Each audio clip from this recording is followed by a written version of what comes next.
በአማራ ክልል የተለያዩ አካባቢዎች በአገዛዝ ጦርና በፋኖ ኃይሎች መካከል የሚደረገው ውጊያ የቀጠለ ሲሆን የብልጽግና ፖለቲካዊ አመራሮችና ወታደራዊ አዛዦች በበኩላቸው ከፋኖ ኃይሎች ጋር የገቡበትን ጦርነት እንደሚቀጥሉበት አስታውቀዋል። አቶ አብዱ ሁሴን የጠላት ቅስም የሰበረ ድል አገኘን ሲሉም ተናግረዋል። በዝርዝር የምንመለከተው ይሆናል። አሜሪካ አክራሪ ባለቻቸው በህዝባዊ ወያነ ሓርነት ትግራይ ህወሓት አባላትና በቅርብ ቤተሰቦቻቸው ላይ የቪዛ እገዳ መጣሏ እያነጋገረ ቀጥሏል። አሜሪካ ከ5 ዓመት በፊትም በህወሓት በብልጽግናና በአማራ እንዲሁም በኤርትራ ባለስልጣናት ላይ ማዕቀብ ጥላ ነበር። ይህ የዛሬው ማዕቀብን በተመለከተም የህወሓት ምክትል ሊቀመንበር አማኑኤል አሰፋና ጀዋር መሐመድ አስተያየታቸውን አቅርበዋል። በዝርዝር የምንመለከተው ይሆናል። በጄኔቫ ሊካሄድ የነበረው የአሜሪካና ኢራን ስምምነት የፊርማውም ስነስርዓት ተሰረዘ። አሜሪካ የኢራን የባህር መተላለፊያ ማዕቀብ ስታነሳ ጠቅላይ መሪው ደግሞ ስምምነቱን ተችተዋል። በሌላ በኩል አሜሪካ ስምምነቱን ከጣሰች ከባድ ምላሽ ይጠብቃታል ስትል ኢራን ዝታለች። ሰላም ጤና ይስጥልኝ ክቡራን አድማጮች፣ አብራችሁን ስትቆዩ እነዚህና ሌሎች መረጃዎችን ታደምጣላችሁ። ለቻናላችን አዲስ ከሆኑ ሰብስክራይብ በማድረግ እንዲሁም ቪዲዮንም ላይክ ማድረግ ይጀምሩ። በቀጥታ ወደ ዝርዝር መረጃው። የብልጽግና አገዛዝ በአማራ ክልል የተለያዩ አካባቢዎች የሌሊት ዘመቻዎችን እያደረገ ይገኛል ሲሉ የመረጃ ምንጮቻችን ተናገሩ። በክልሉ በአገዛዙ ጦርና በፋኖ ኃይሎች መካከል የሚደረገው ውጊያ የቀጠለ ሲሆን የብልጽግና ፖለቲካዊ አመራሮችና ወታደራዊ አዛዦች በበኩላቸው ከፋኖ ኃይሎች ጋር የገቡበትን ጦርነት እንደሚቀጥሉበት አስታውቀዋል። የአገዛዙ ባለስልጣናት አብዱ ሁሴን የጠላትን ቅስም የሰበረ ድል አገኘን ሲሉ ተናግረዋል። በዛሬው ዕለት ሰኔ 12 2018 ዓመተ ምህረት በክልሉ የተለያዩ አካባቢዎች የብልጽግና አገዛዝ ጦር ወታደራዊ ዘመቻ ጀምሯል ሲሉ የሚዲያችን የመረጃ ምንጮች ተናግረዋል። አገዛዙ ከሰኔ 10 2018 እስከ ሐምሌ 10 2018 ዓመተ ምህረት ለአንድ ወር በፋኖ ኃይሎች ላይ ወታደራዊ ዘመቻ በማድረግ ማዘዣና ማሰልጠኛ ማዕከላትን እቆጣጠራለሁ በሚል ዝግጅት ማድረጉን ከቀናት በፊት መዘገባችን አይዘነጋም። ባለፉት 3 ቀናት በክልሉ ደቡብ ጎንደር፣ ሰሜን ወሎና ደቡብ ወሎ ዞኖች በአገዛዝ ጦርና በፋኖ ኃይሎች መካከል የተከፈተው ውጊያ በሌሊት ጭምር መቀጠሉን የመረጃ ምንጮቻችን ተናግረዋል።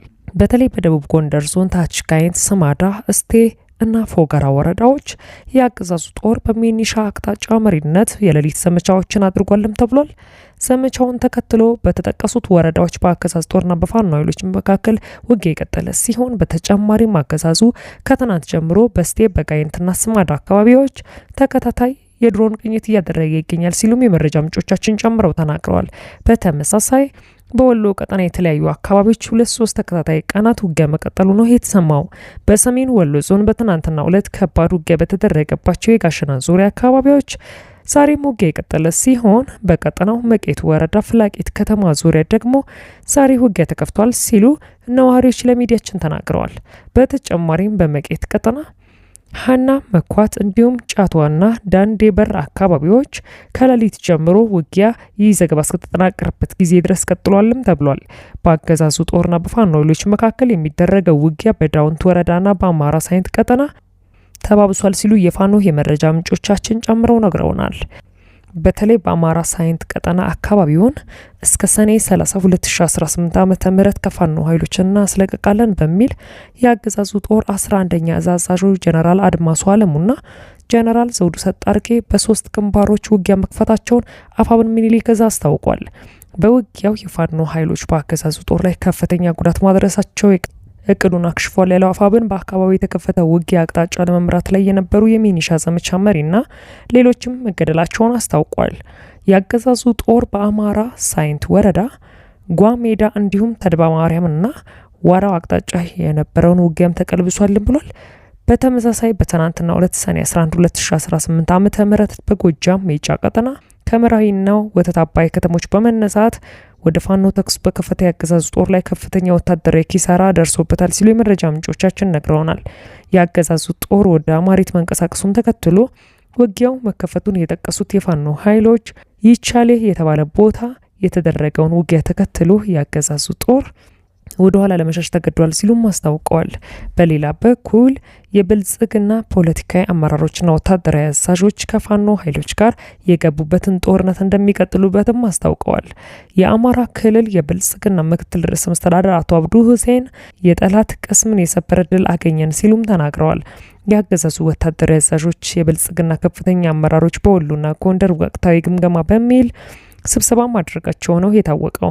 በወሎ ቀጠና የብልጽግናው አቶ አብዱ ሁሴን እንዲሁም የእዙ ወታደራዊ አዛዦች የሆኑት ሌተናንት ጀነራል ሰለሞን ይተፋ፣ ሌተናንት ጀነራል አሰፋ ቸኮልና ሜጀር ጀነራል አድማሱ አለሙ የደቡብ ወሎ፣ ሰሜን ወሎና ዋግምራ ዞኖች የጸጥታ አመራሮችን ስብሰባ ግምገማ አድርገዋል ሲሉም ተናግረዋል። በዚህ ግምገማ ወቅት አብዱ ሁሴን የጠላትን ቅስም የሰበረ ድል አግኝተናል ሲሉም ተናግረዋል። በተመሳሳይ በጎንደር ከተማ የብልጽግና የአማራ ክልል ጽህፈት ቤት ኃላፊው ይርጋ ሲሳይ፣ ወታደራዊ አዛዥ ሌተናንት ጀነራል መሰለ በለጠና ሌሎችም ያገዛዙ አመራሮች በተገኙበት በተደረገ ስብሰባ ላይም በስፋት የተነሳው በቀጣይ ወራት የተጣመሩ ኃይሎች ጦርነት ይከፍቱብናል የሚል ነው ሲሉም የመረጃ ምንጮቻችን ነግረውናል።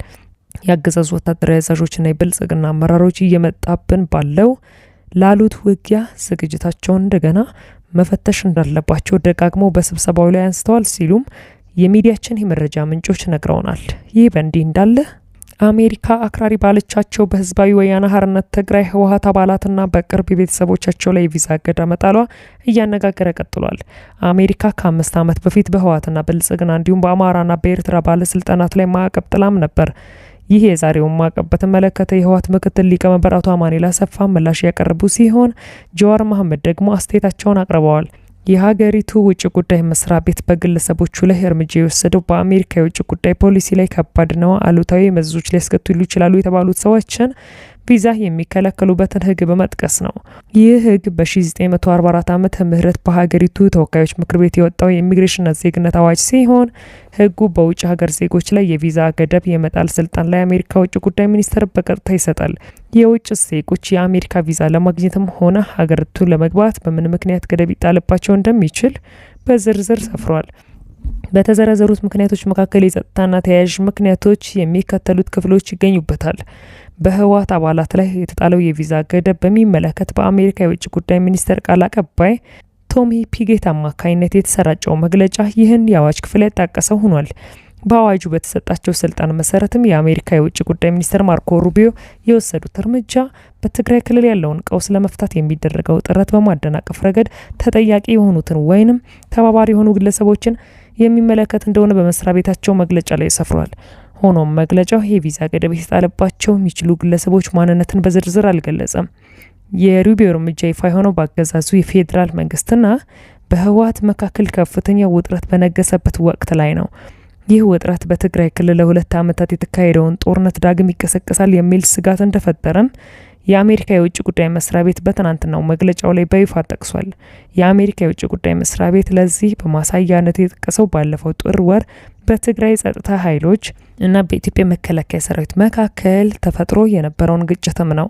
የመስሪያ ቤቱ ቃል አቀባይ ቶሚ ፒጌት ይህን ግጭት ከትግራይ የ2 ዓመት ጦርነት በኋላ የተካሄደ የመጀመሪያው ቀጥተኛ ውጊያ ነው ሲሉም ጠርተውታል።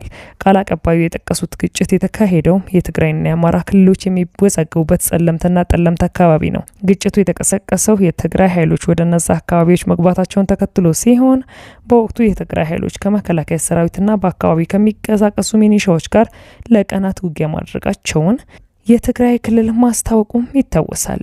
ውጊያውን ተከትሎ የኢትዮጵያ አየር መንገድ ወደ መቀለ፣ አክሱምና ሽረም ያደርጋቸውን በረራዎችንም ማቋረጡን መዘገባችንም አይዘነጋም። ክቡራን አድማጮች ለሳቱ ያጠናቀርኩላችሁ መረጃ ይህን ይመስል ነበር።